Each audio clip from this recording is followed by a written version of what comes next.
নমস্কার বন্ধুরা, আজকে আমার রেসিপি মাছের মাথা দিয়ে মুগ ডাল। তো মাছের মাথা দিয়ে মুগ ডাল করার জন্য আমার কি লাগছে, একটা মাছের মাথা নিয়ে নিয়েছি, রুই মাছের মাথা। আর আমি মুগ ডাল নিয়েছি 1 বাটি, আদা আর কাঁচা লঙ্কা বাটা নিয়েছি। মাছের মাথাগুলোকে আমি নুন হলুদ দিয়ে মেখে ভাজা করে নেব। আরেকদিকে একটা কড়াইয়ের মধ্যে মুগ ডালটাকে আমি শুকনা খোলায় ভেজে নিব। ভেজে ধুয়ে পরিষ্কার করে সিদ্ধ করে নেব মুগ ডালটাকে। মাছের মাথাগুলো ভাজা হয়ে গেছে। ফোড়নের জন্য আমি অল্প জিরে, 2টা তেজপাতা আর 2টো শুকনো লঙ্কা নিয়েছি।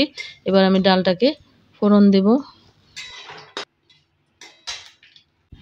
আদা লঙ্কা বাটাটাও এর মধ্যে দিয়ে দিলাম তেলের মধ্যে ফোড়নে। ভাজা ভাজা একটু করে নেব। অল্প জিরে গুঁড়ো দিলাম 1 চামচ।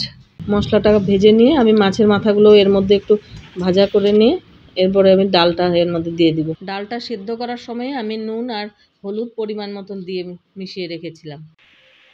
এর মধ্যে আমি এখন 1 চামচ চিনি দিয়ে দিব। চিনিটা দিলে খেতে একটু টেস্ট হয়। হ্যাঁ, যে কোনো ডালে, মসুর ডাল ছাড়া সব ডালের মধ্যে একটু চিনি দিলে খেতে টেস্ট হয়।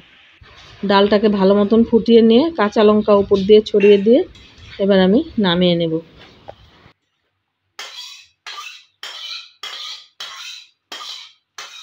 ভিডিওটির সঙ্গে থাকার জন্য ধন্যবাদ। ভিডিওটি ভালো লাগলে লাইক, শেয়ার আর চ্যানেলটিকে সাবস্ক্রাইব করার অনুরোধ রইল।